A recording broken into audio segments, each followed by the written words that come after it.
wa asyhadu anna Muhammadan abduhu wa rasuluh la nabiyya ba'dah. Amma ba'd.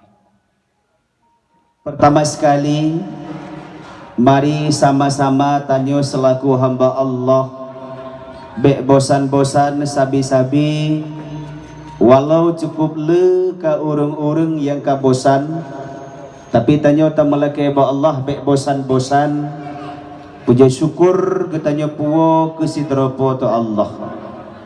Yang mana li Allah Subhanahu wa taala sampun iba uro yang mulianya, yang merupakan juga uro yang sangat bersejarah dalam sejarah agama, yaitu uro mulut Nabi.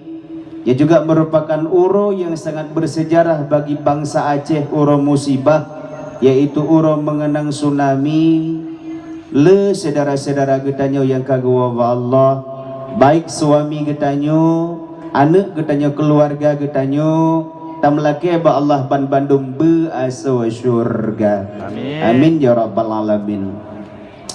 Yang mana li Allah Subhanahu wa taala sampun iba uro yang mulianyo, bak bulan Maulud yang mulianyo, Allah mentang beri kepada getanyo cukup le rahmat dan nikmat. Di antara banyaknya rahmat Allah, yang paling besar dan yang paling bermanfaat adalah nikmat iman dan nikmat Islam.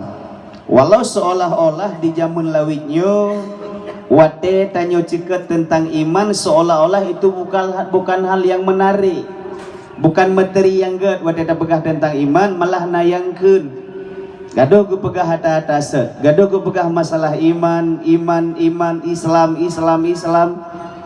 Padahal yakinkanlah yang mana bahwa uro dudo sedaralun, uro yang sama-sama getanyo hadapi, uro yang sama-sama getanyo jalani, hana lain yang dapat tanyo banggakan di hadapan Allah selain iman dan Islam. Walau uronyo hana menarik, paken yuhsyarun nasu yaumal kiamati ala salasati asnafin. Esok hari akan digiring manusia dalam 3 kelompok. Urodudo hanale urang wate guhu li Allah taala dalam belang padang mahsyar. Cuman 3 kelompok. Yang pertama hamba-hamba Allah yang berjalan dengan perut-perut mereka itu.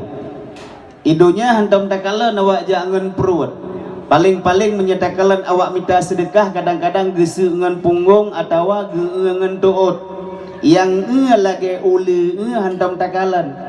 Tapi esok hari di yaumil mahsyar akan ada hamba-hamba Allah yang berjalan seperti ular-ular melata. Siapa mereka?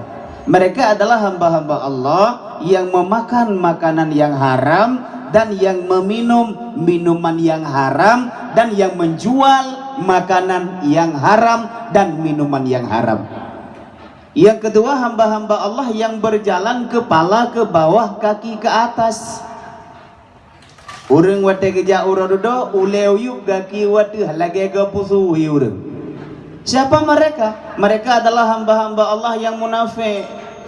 Mereka mengakui menampakkan aurat itu dosa, tapi mereka bangga menampakkan aurat-aurat mereka. Gedepu pelemah auratnya dosa, tapi bangga. Mereka mengakui salat itu